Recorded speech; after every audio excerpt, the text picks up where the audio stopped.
নমস্কার, good morning. সকলকে আমাদের সদিচ্ছার ইউটিউব চ্যানেলে স্বাগত জানাই। আজকে সকাল থেকে যা ওয়েদার চলছে, প্রচুর পরিমাণে বৃষ্টি দুদিন ধরে চলছে। তো এই বৃষ্টির মধ্যেও কিন্তু সদিচ্ছা থেমে থাকেনি।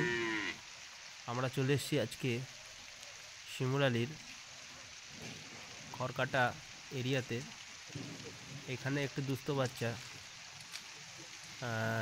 যার শরীর খুবই অসুস্থ, ঠিকঠাক করে চলাফেরা করতে পারে না, তার জন্য আমরা একটা হুইল চেয়ারের ব্যবস্থা করেছি।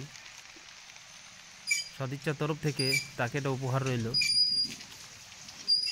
এমনভাবেই সদিচ্ছা আস্তে আস্তে আরও কাজ করে যাবে। যতই ঝড় বৃষ্টি আসুক, সদিচ্ছাকে আটকানোর অসম্ভব।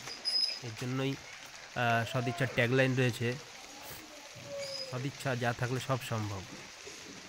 দেখছেন তো প্রচুর পরিমাণে বৃষ্টি হয়েছে, আকাশ মেঘলা, এখনও হবে।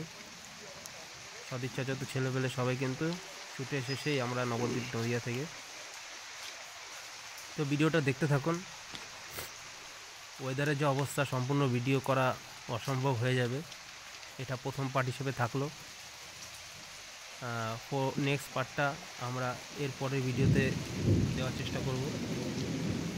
রেগুলার আমাদের ভিডিওগুলো আসতে থাকবে, আপনারা ওয়াচ করতে থাকবেন, লাইক কমেন্ট শেয়ার করতে থাকবেন। ধন্যবাদ। সদিচ্ছা যা থাকলে সব সম্ভব।